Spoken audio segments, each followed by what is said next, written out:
नमस्कार, मी रत्नमाला. स्वागत आहे तुमचे माझ्या मी रत्नमाला या यूट्यूब चॅनलमध्ये आणि माझ्या नवीन व्हिडिओमध्ये.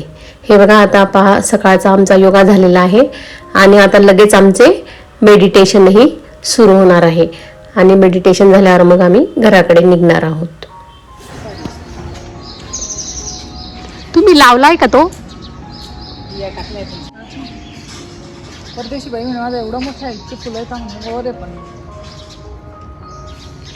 आणि सकाळी सकाळी रस्त्यावर एकदम शांतता आहे. हे बघा, आणि पावसामुळे जिकडे तिकडे हिरवेगार झालेले आहे.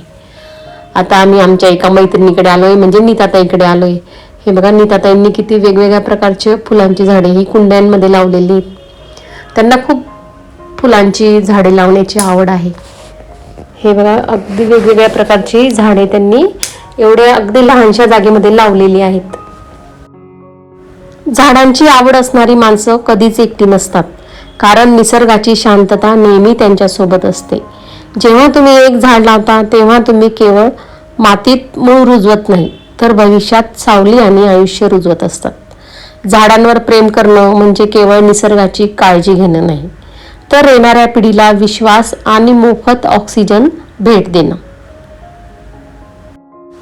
आपण आपल्या आयुष्यात अनेक गोष्टी विकत घेतो, पण येणाऱ्या पिढीला आपण शुद्ध हवा आणि हिरवळ देऊ शकलो नाही तर त्या संपत्तीचा काय उपयोग? झाडाची आवड असणारा माणूस निसर्गाच्या जवळ असतो. एक झाड लावणं म्हणजे या पृथ्वीला दिलेलं सर्वात सुंदर भेट आहे.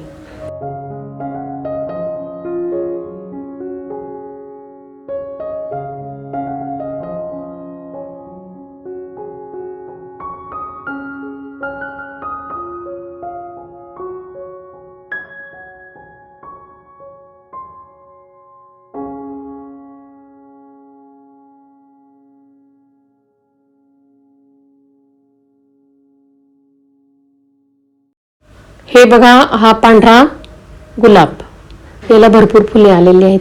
अशी वेगवेगळ्या प्रकारची आणि रंगांची फुले सुद्धा त्यांनी येथे कुंडीतच लावलेली आहेत. आणि कुंडीत सुद्धा ही फुले म्हणजेच फुलझाडे अगदी हिरवीगार अशी आहेत. अळूचे पानं, आंबा, कर्दळी, जास्वंद, मोगरा असे वेगवेगळे झाडे येथे त्यांनी कुंड्यांमध्ये लावलेले आहेत. बघा, हे कसलं आहे?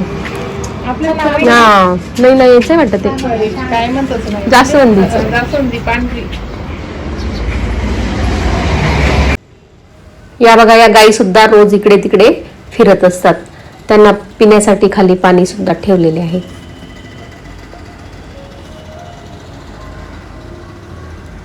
आता मी घरी आलेले आहे आणि माझे सकाळचे सर्व कामे आता झालेले आहेत, म्हणजे सकाळचं सगळं उरकलेलं आहे. आणि आता मी चहा घेऊन स्वयंपाकाला सुरुवात करणार आहे. आज स्वयंपाकामध्ये मी बटाट्याची भाजी करणार आहे, म्हणजे बटाट्याची रस्सा भाजी. त्या भाजीची मी आधी तयारी करून ठेवणार आहे. आज जेवायला घरी कोणीच नाही, फक्त बाबा आणि मी असे दोघेच जण आहोत. आजीलाही आज बरे नसल्यामुळे आजी जेवणार नाहीये. आज सकाळपासून आभाळही भरून आलेले आहे आणि खूप अंधारही झालेला आहे, त्यामुळे आज किचनमध्ये थोडा अंधारही आहे. हे बघा, मी आता बटाटे सोलून बटाटे चिरून घेणार आहे आणि त्याचे वाटण सुद्धा तयार करून घेणार आहे. हे बघा, माझ्या आता मिक्सरमध्ये वाटण सुद्धा तयार झालेले आहे. आणि आता मी बाजूला कढई गरम करायला ठेवलेली आहे आणि तेलही तापलेले आहे. त्यामध्ये मी हे वाटण टाकून देणार आहे. या वाटणमध्ये मी खोबरे, लसूण, आले, जिरे घेतलेले आहे आणि त्यामध्ये आता चटणी, मसाला, धने पावडर सर्व टाकून घेणार आहे. आणि चिरलेले बटाटे त्यामध्ये मी टाकून घेतलेले आहे आणि थोडे पाणी सुद्धा टाकलेले आहे. आणि आता मी बटाट्याची भाजी शिजायला ठेवलेली आहे. हे बघा, आपली आता बटाट्याची रस्सा भाजी तयार झालेली आहे. हे बघा, आणि आज मी स्टोर रूमची साफसफाई करायला घेतलेली आहे. हे बघा, स्टोर रूम, हे दार आहे, हे आत उघडले की हे फ्रीजच्या बाजूला. आपल्या घराचा असा एक कोपरा जो आपण सर्वात जास्त वापरतो, पण सगळ्यात शेवटी ज्याची साफसफाई करतो तो म्हणजे स्टोर रूम. जुन्या वस्तू, न लागणारे सामान, सणासुदीचे साहित्य आणि जास्तीचा किराणा आपण सगळंच नेऊन स्टोर रूममध्ये कोंबून ठेवतो. पण एखादी वस्तू शोधायची वेळ येते तेव्हा मात्र आपली कसरत होते. मला या स्टोर रूमची साफसफाई करायला 2 दिवस लागले. म्हणजे आज ती साफसफाई पूर्ण झालेली आहे. आधी मी वरचे सगळे काढून घेतलेले होते आणि आता खालचे सर्व काढून घेतलेले आहे. काल सर्व डबेही घासून झालेले आहेत. तरी मी आता जिकडे जिकडे गेली, म्हणजे जिकडे बदली झाली, सामान घेऊन गेली, तेथे सामान भरताना मी बराचसा सामान हा कमी केलेला आहे. त्यामुळे आता स्टोर रूम माझी अगदी मोकळी आहे. म्हणजे एवढा काही खूप असा पसारा नाही आहे. फक्त 2 जणांपुरताच आता सामान माझ्याकडे शिल्लक आहे. पूर्वी स्टोर रूमला माझघर किंवा अडगळीच्या खोली असे म्हणत असत.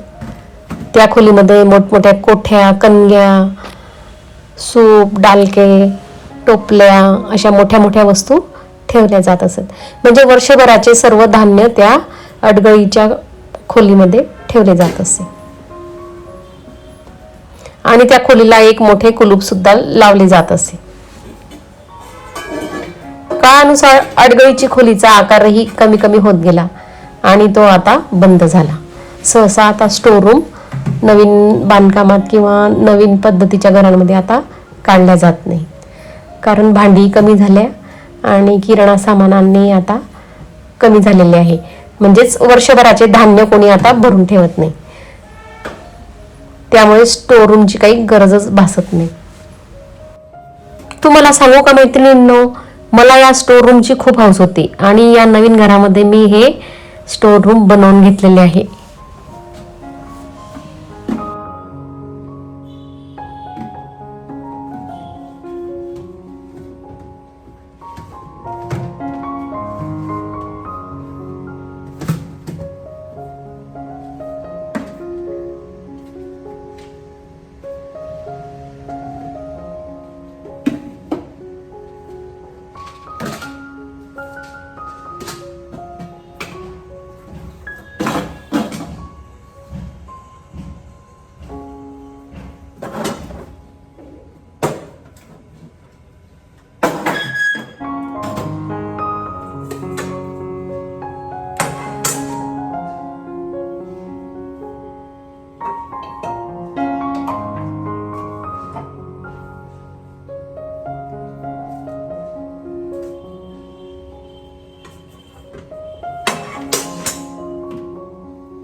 बऱ्याच दिवसापासून स्टोर रूम कडे काही मी पाहिले नाही. त्यामुळे एवढी धूळ आणि एवढी घाण झालेली आहे ना, खूपच घाण झालेली आहे.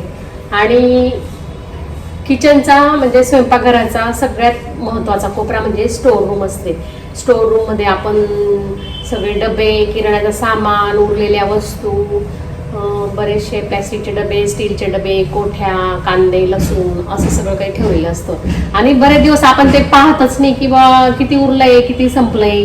आणि मग असंच एखाद्या दिवशी जर आपण किचनची म्हणजे या स्टोर रूमची साफसफाई केली तर आपल्याला बऱ्याच वस्तू अशा खराब झालेल्या, उरलेल्या किंवा काही आपण वापरत नाही अशा बऱ्याचशा वस्तू आपल्याला सापडतात. त्यामुळे आपण असं नेहमी अधूनमधून अशी साफसफाई करूनच घेतली पाहिजे. आपण काय करतो, जुन्या वस्तू, अडगळीचं सामान, किराण्याचं सामान किंवा उरलेल्या एखाद्या वस्तू आपण काय करतो, स्टोर रूम मध्ये कोंबून ठेवत असतो. बऱ्याच वेळा या स्टोर रूमची आपल्याला साफसफाई करायचा सुद्धा कंटाळा येतो. त्यामुळे स्टोर रूम एका बाजूला असल्यामुळे आपण तिच्याकडे काही बघत नाही. त्यामुळे ती नेहमी बऱ्याच वेळा म्हणजे घाण होते, म्हणजे तिला जाळं येतं. मी काय केलेलं आहे, त्यामुळे हे असं दार केलेलं आहे स्टोर रूमला, जेणेकरून जेव्हा आपल्याला वाटलं की लावून घ्यावं त्यावेळेला मी हे लावून घेत असते.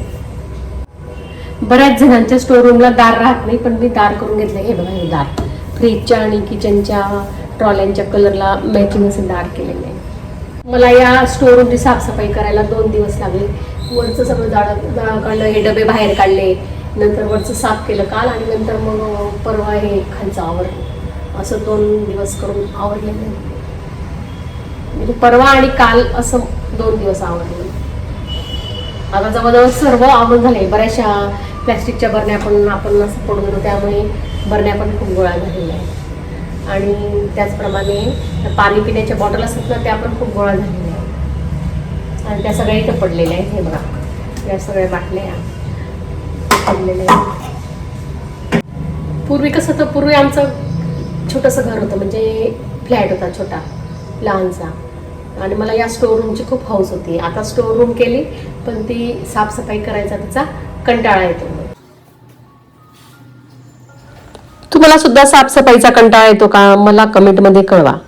माझा हा व्हिडिओ तुम्हाला आवडला असेल तर माझे चॅनल लाईक करा, शेअर करा आणि सबस्क्राईब करा. धन्यवाद.